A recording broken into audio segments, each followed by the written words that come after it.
잠언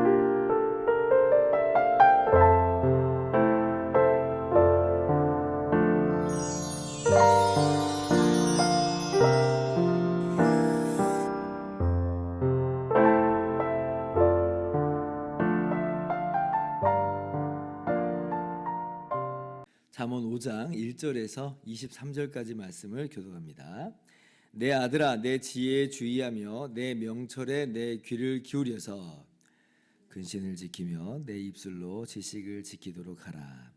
대저 음녀의 입술은 꿀을 떨어뜨리며 그의 입은 기름보다 미끄러우나 나중은 쑥같이 쓰고 두 날 가진 칼같이 날카로우며 그의 발은 사지로 내려가며 그의 걸음은 수울로 나아가나니 그는 생명의 평탄한 길을 찾지 못하며 자기 길이 든든하지 못하여도 그것을 깨닫지 못하느니라. 그런즉 아들들아, 나에게 들으며 내 입의 말을 버리지 말고 내 길을 그에게서 멀리하라. 그의 집 문에도 가까이 가지 말라. 두렵건대 내 존영이 남에게 잃어버리게 되며 내 수완이 잔인한 자에게 빼앗기게 될까 하노라.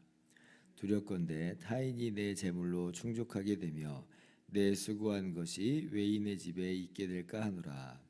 두렵건대 마지막에 이르러 내 몸 내 육체가 쇠약할 때에 내가 한탄하여 말하기를 내가 어찌하여 훈계를 싫어하며 내 마음이 꾸지람을 가벼이 여기고 내 선생의 목소리를 청종하지 아니하며 나를 가르치는 이에게 귀를 기울이지 아니하였던고. 많은 무리들이 모인 중에서 큰 악에 빠지게 되었노라 하게 될까 염려하노라. 너는 내 우물에서 물을 마시며 내 샘에서 흐르는 물을 마시라. 어찌하여 내 샘물을 집 밖으로 넘치게 하며 내 도랑물을 거리로 흘러가게 하겠느냐. 그 물이 내게만 있게 하고 타인과 더불어 그것을 나누지 말라. 내 샘으로 복되게 하라. 내가 젊어서 취한 아내를 즐거워하라. 그는 사랑스러운 암사슴 같고 아름다운 암노루 같으니 너는 그의 품을 항상 족하게 여기며 그의 사랑을 항상 염노하라. 내 아들아, 어찌하여 음료를 염모하겠으며 어찌하여 이방 계집의 가슴을 안겠느냐. 대저 사람의 길은 여호와의 눈앞에 있나니 그가 그 사람의 모든 길을 평탄하게 하시느니라. 악인은 자기의 악에 걸리며 그 죄의 줄에 매이나니 같이요. 그는 훈계를 받지 아니함으로 말미암아 죽겠고 심히 미련함으로 말미암아 혼미하게 되느니라. 아멘. 할렐루야. 하나님의 크신 은혜와 평강이 오늘도 변함없이 여러분 가운데 가득 넘치기를 주님의 이름으로 축원합니다.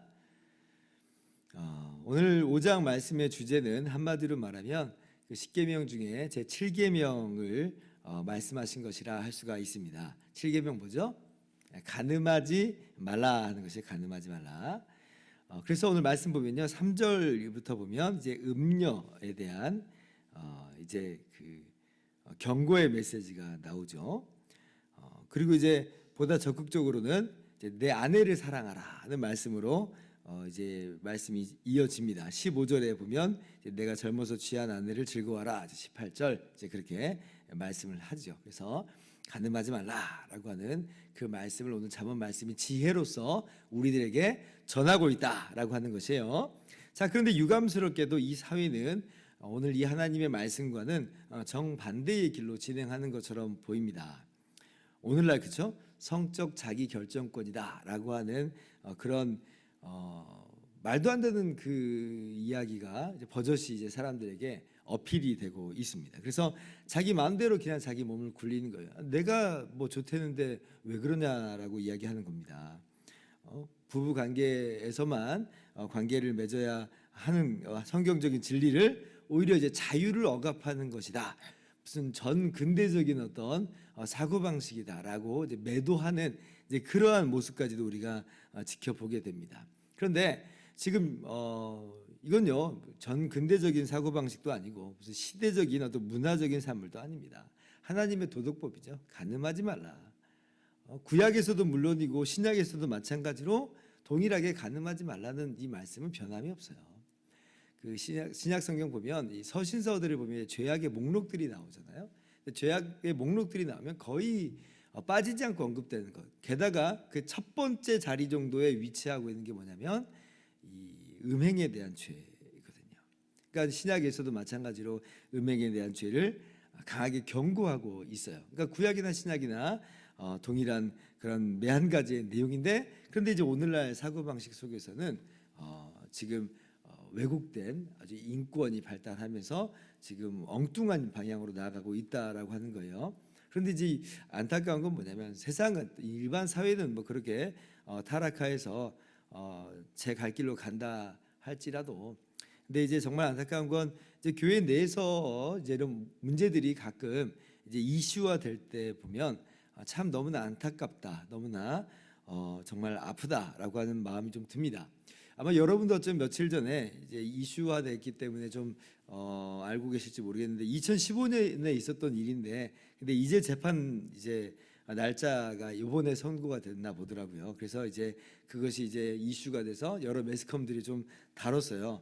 그 내용이 뭐였냐면, 한 전도사님이 목사님 그 휴대폰을 빌려서 사용을 이제 하는데, 그 목사님 휴대폰에서 녹음 파일을 하나 발견을 했답니다. 근데 그 파일이 뭐냐면, 그 목사님이 이제 성매매 여인하고 이제 가격을 흥정하는, 그러니까 화대를 흥정하는 이제 그런 내용의 녹음이었대요. 그러니까 이제 그 전도사님이 그 녹음 파일을 자기 핸드폰에 전달을 시켜놓고, 그 자기 핸드폰에 있는 그 파일을 이제 안수 집사님에게 이제 전달을 하고, 안수 집사님은 다른 성도 2명에게도 이렇게 또 전달을 하면서 이제 뭐 아마 이제 그 교회 내에서 그게 문제가 됐겠죠.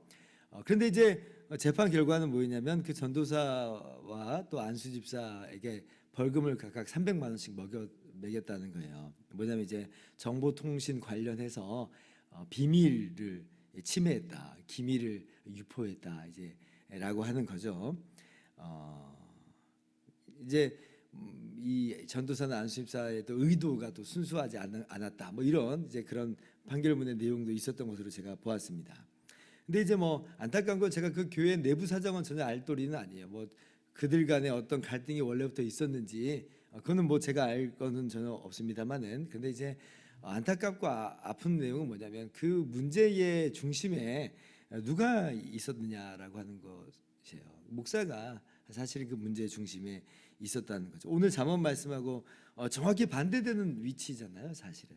8절 이하를 보면, 내 길을 그에게서 멀리 하지 말라, 그의 집 문에도 가까이 하지 말라. 음녀에 대해서 이렇게 철저하게 자신을 방어할 수 있는 그러한 모습을 요구하고 있었는데, 오히려 전혀 그런 모습을 나오지 못했던 그런 이 목회자의 모습을 보았던 거예요. 그런 의미에서 우리가 참으로 귀감으로 삼아야 되는 사람은 요셉이라고 할 수가 있습니다. 구약 성경에 요셉이 형들의 시기로 인해서 애굽으로 까닭없이 팔려갔잖아요. 보디발의 종으로 팔려갔습니다.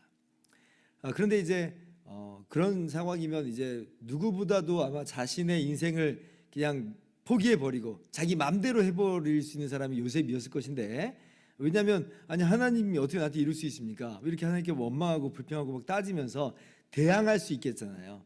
그런데 이제 요셉은 그러지 않았습니다. 보디발의 아내가 요셉에게 주인이 없을 때 동침하자고 요구를 해요. 그러나 그때 거절을 합니다. 내가 어떻게 하나님께 득죄하겠습니까? 라고 하면서 거절을 해요. 그리고 우리가 정말 귀감으로 삼아야 되는 놀라운 건 뭐예요? 근데도 이제 보디발의 아내가 자꾸 유혹을 하니까, 마침내는 보디발의 아내가 그 옷을 딱 잡았을 때는 그냥 그 옷을 그냥 던지고서라도 그 자리를 빠져나오는, 같이 있지도 않는 이제 그런 모습을 우리가 성경에서 봅니다. 그렇게 해서 아주 그냥 발을 들이지 않는 그런 모습을 우리가 성경에서 오늘 말씀 속에서 이 잠언의 지혜자와도 같이, 지혜의 모습과도 같이 그런 모습을 요셉이 가지고 있었던 거예요. 왜 그랬을까? 욕정이라고 하는 건 어쩌면 자신도 통제할 수 없는 그러한 것일 수 있기 때문에, 그래서 아마 요셉이 그렇게 자리를 박차고 나갔던 것이 아닐까. 그런데 많은 사람들이 이제 그렇지 못한다라고 하는 거예요. 음녀를 가까이 두고 그렇게 성적 자기 결정권이라는 미명으로 간음을 저지르고 음행을 저지르고 이제 그렇습니다. 이제 그러다가 보면 이제 후회하는 그런 인생이 돼버리는 거예요. 12절부터 14절이 바로 그 사람의 후회의 말이죠.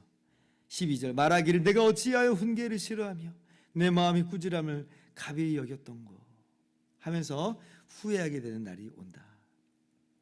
평생 자신의 어떤 그 죄악의 이 양심에서 벗어날 수 없는 마침내 하나님의 또 판단을 또 받을 수밖에 없는 그런 후회 속에서 살게 된다는 것이죠. 그래서 우리가 오늘 말씀을 우리 삶 가운데 적용하면서 나갔으면 좋겠어요. 간음을 우리가 음행의 마음에서부터 끊어내고 아예 가까이 하지 않는 우리가 돼야 됩니다. 악인의 길에 들어서지도 말자.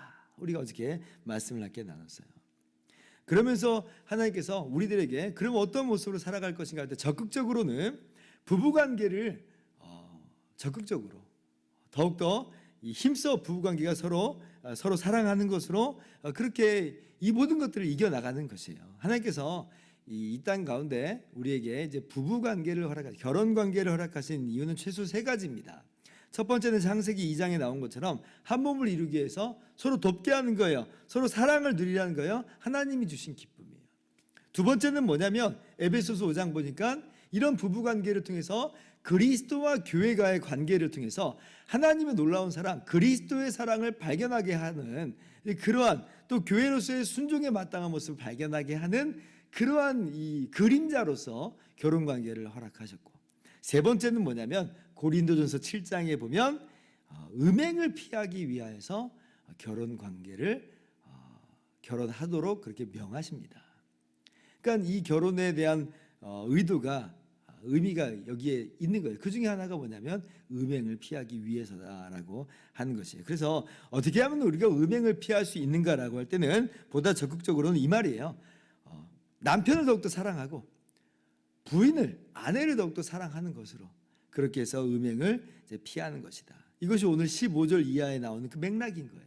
왜 이제 이 얘기가 나오는가라고 할 때에 이 남편에 대해서 너의 아내를 더 사랑하고 그 아내에게 집중하라는 겁니다. 아내도 마찬가지겠죠. 남편에게 집중하라. 그것이 음행을 피하는 바른 우리의 길이다라고 하는 거예요. 모름지기 어둠을 몰아내는 방법은 어둠과 싸우는 방법이 아니라 불을 켜는 방법이다. 빛을 켜는 방법이다. 그러면 어둠은 저절로 몰려가기 마련이지요. 그래서 이 음행에 대해서는 막 버티고 싸우자 이것만으로 충분하지 않고요. 빛을 켜는 거예요. 하나님께서 허락하신 가정을 결혼 관계를 잘 지키고 그 안에서 만족하고 또 기뻐하면서 성실하게 감당하는 것으로 우리가 어둠을 몰아낸다라고 하는 거예요. 그러므로 오늘 말씀을 기억하면서 이 간음에 대한 문제가 결코 쉬운 얘기는 아니다. 제가 오늘 목사님의 얘기를 잠깐 예를 들었잖아요. 이게 쉬운 얘기가 아니에요. 음행에 대한 문제는 이 세상에서 지금 간단하게 볼 문제가 아닙니다. 우리의 마음을 지키면서 우리가 지혜로운 오늘의 삶을 살아가는 저와 여러분들 되기를 주님의 이름으로 축원합니다. 기도하겠습니다.